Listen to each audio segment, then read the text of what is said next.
என்ன பாலா, நீங்க மட்டும் வரீங்க, புனிதா மேம் வரல? அக்காவை தான் கூப்பிட போறேன்.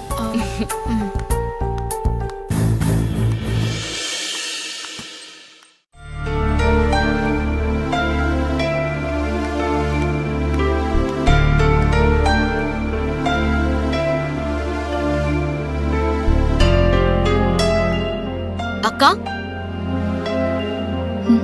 சாப்பிட வரலையா அக்கா? சாப்பாடா? ஓ, அதுக்குள்ள லஞ்ச் டைம் ஆயிடுச்சா? என்னமோ தெரியல, எனக்கு பசிக்கல பாலா. எனக்காக வெயிட் பண்ணாம நீங்க எல்லாரும் சாப்பிடுங்க. பசிக்கலையா? என்னக்கா சொல்ற? நீ சாப்பிடலன்னு அம்மாக்கு தெரிஞ்சா அவ்வளோதான். அம்மா கிட்ட நான் பேசிக்கிறேன். எனக்கு கொஞ்சம் வெளியே வேலை இருக்கு, நீ போய் சாப்பிடு போ. போ.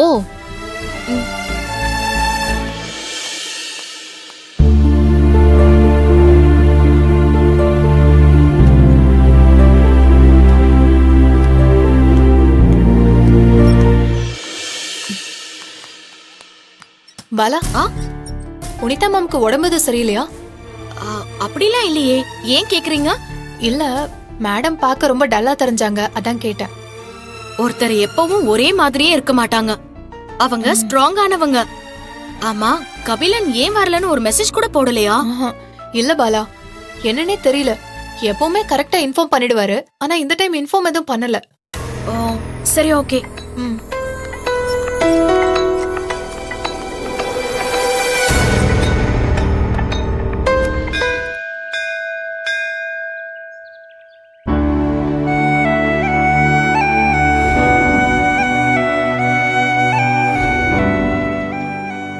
மனசே சரியில்லாம தான் நான் இங்க வந்தேன்.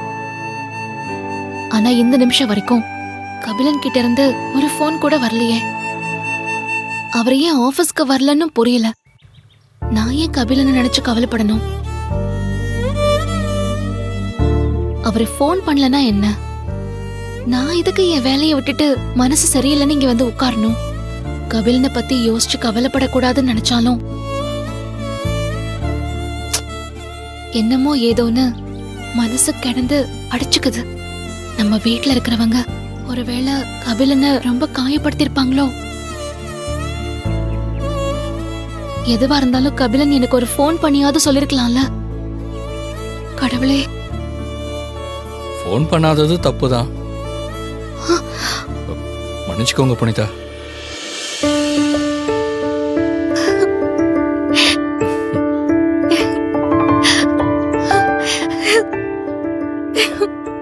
கபிலன்,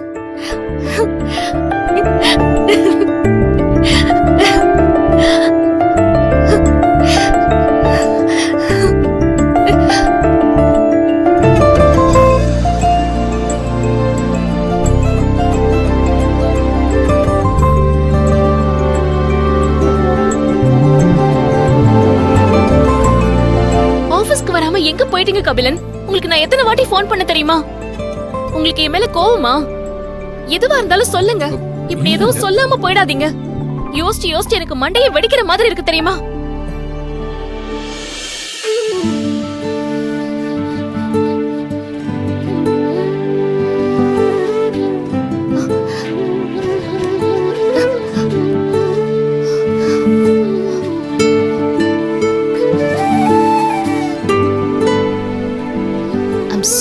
சாரி கபிலன். நான் தாங்க உங்ககிட்ட சாரி சொல்லணும். என்னோட ஃபோன் டிஸ்பிளே போயிடுச்சு, அதான் ஆபீஸ் வர்றதுக்கு லேட் ஆகும்னு என்னால இன்ஃபார்ம் பண்ண முடியல. டிஸ்பிளே போயிடுச்சா? ஸ்கூல் பசங்க லீவ் போடுறதுக்கு சொல்ற காரணம் மாதிரி இருக்கு நீங்க சொல்றதெல்லாம். ஐயோ நிஜமாங்க, நேத்து உங்க வீட்டுல இருந்தவங்க என்னை சுத்தி சுத்தி கேட்ட கோவத்துல நான் அப்படியே போனை தூக்கி அடிச்சிட்டேன். அதுல டிஸ்பிளே போயிடுச்சுங்க. அப்புறம் காலையில கடையில கொடுத்து இதோ இப்பதான் போனை ரெடி பண்ணி நான் கையோட வாங்கிட்டு வந்திருக்கேன். சரி, அப்ப போன் வாங்கினதும் எனக்கு கால் பண்ணிருக்கலாம்ல, அப்ப ஏன் பண்ணல? பண்ணிருக்கலாம் தான். என் பிளட் டோனர் குரூப்ல இருந்து அவசரமா பிளட் வேணும்னு போன் வந்துச்சு, அதான் போய் பிளட் டொனேட் பண்ணிட்டு வர்றதுக்கு லேட் ஆயிடுச்சு. சாரிங்க. நல்லா சமாளிக்கிறீங்க கபிலன். சரி, நான் இங்க இருப்பேன்னு உங்களுக்கு எப்படி தெரியும்? நான் ஆபீஸ் தாங்க போயிட்டு இருந்தேன். கோயில கிராஸ் பண்ணும்போது உங்க காரை பார்த்தேன். உள்ள இருப்பீங்களோன்னு நினைச்சு வந்தேன். இங்க வந்து பார்த்தா நீங்க கடவுள்கிட்ட சண்டை போட்டுட்டு இருந்தீங்க. சாரி கபிலன். இந்த சாரி எதுக்குங்க? இல்ல, பாலா நடந்த விஷயத்த சொன்னா என் வீட்ல இருக்கிறவங்க உங்களை அவமானப்படுத்தினதுக்கு சாரி. அட விடுங்கங்க. நீங்க ஆபீஸ்க்கு வரலன்னதும் என் மேல கோவமா இருப்பீங்களோன்னு பயந்துட்டேன். ஏங்க உங்க வீட்ல இருக்கிறவங்கள பத்தி நான் நல்லா ஸ்டடி பண்ணி வச்சிருக்கேன். அதனால எனக்கு கோவம்லாம் வரல. ஓ, அப்போ நீங்க கோவப்படல. இல்லங்க, கோவம்லாம் எதுவும் இல்லையே. அப்புறம் எதுக்கு போனை தூக்கி போட்டு உடைச்சிங்க? அது அந்த மொமெண்ட்ல நடந்தது. விடுங்க. சரி சரி, நம்பிட்டேன்.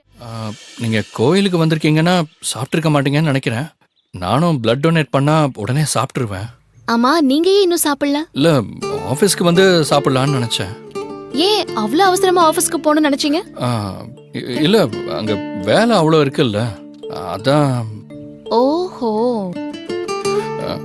அவ்வளவுதானா இல்ல வேற ஏதாவது இருக்கா? ஆ? பசிக்குதுங்க. சரி வாங்க போலாம்.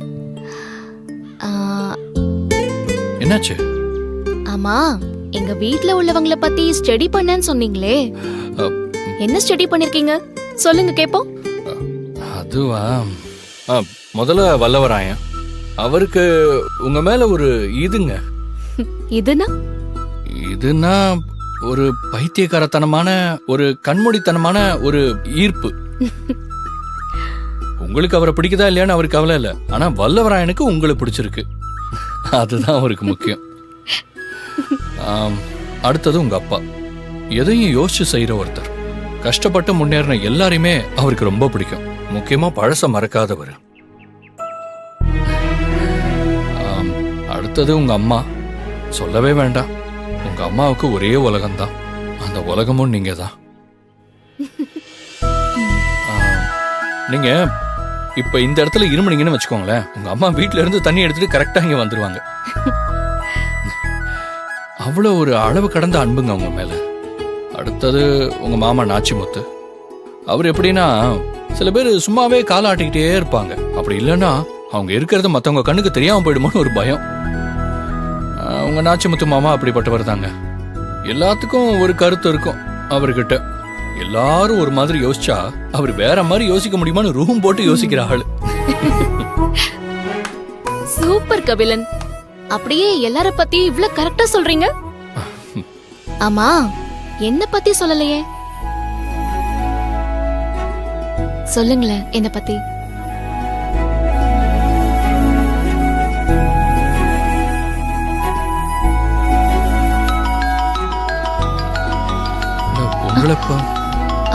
ஒரு நிமிஷம், அம்மா தான் ஃபோன் பண்றாங்க. ஹலோ அம்மா. அம்மாடி புனிதா, வேலையா இருக்கியாமா? இல்லம்மா, சொல்லுங்கம்மா.